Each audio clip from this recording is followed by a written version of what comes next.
నూనె, కొద్దిగా జీలకర్ర, తులసి ఆకులు వంటివి వేసుకోవాలి. దీన్ని బాగా కలిపి తక్కువ ఉప్పు వేసి రుచికరంగా తయారు చేయవచ్చు. మినపప్పు. సరే, వంకాయ మసాలా కర్రీ చెప్పు.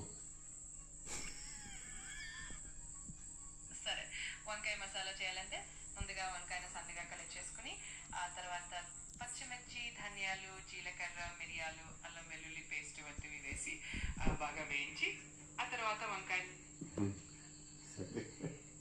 మర్చిపోతావా? సరే, మెచ్చి తీస్తాను.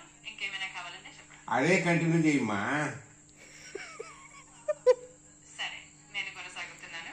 మీరు ఏదైనా మరింత సమాచారం లేదా సహాయం అవసరం ఉంటే చెప్పండి. నేను వంకాయ కూర గురించి కంటిన్యూ చేయమన్నా. సరే, నేను కొనసాగిస్తున్నాను. మీరు ఎవరైనా మరింత సమాచారం అయ్యో, కావాలనుకుంటే లేదా ఏదైనా ప్రత్యేకమైన తెలుగు రాదు, ఇంగ్లీష్ రాదు. వంకాయ మసాలా కర్రీ.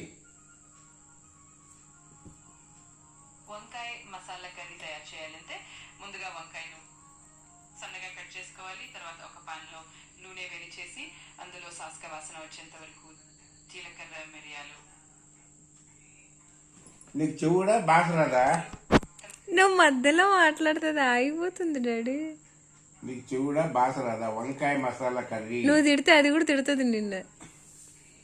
ఎదవా. ఇప్పుడు చింతగా మాట్లాడటమే మంచిది. అందరికీ అర్థమయ్యేలా కథనం చేయడం సరి. వంకాయ మసాలా కర్రీకి చివరిగా వంకాయ ముక్కలు పెట్టి కొంత నీరు కలిపి బాగా ఉడకనివ్వాలి. తిట్టాలకు చెప్తా ఉందా? ఓ అమ్మా, చాలేమ్మా ఈ రోజుకు. పోయి తినేసి పడుకో. సరే, బాగా ఊపడతా, పర్వాలేదు. ఏదైనా సహాయం కావాలంటే అవును, నేను అలా చేస్తాను. మీకు ఎప్పుడైనా అవసరం ఉన్నప్పుడు మంచిది పోయిరా. సరే, నేను అలానే ఉంటాను. మళ్ళా సరే ఎప్పుడు అంటుంది. కావాలంటే నువ్వు ఎలానే ఉండు, ఊరికే దస్తావు.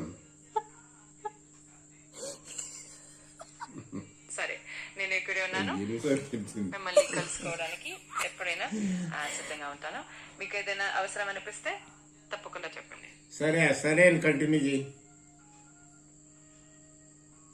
సరే, నేను కొనసాగుతాను. మీరు ఎప్పుడు అడిగితే నేను మిమ్మల్ని సహాయపడతాను. ఇంకా ఏదైనా విషయం ఉన్నా మిస్టేక్ గా చెప్పండి. చాలేమ్మా.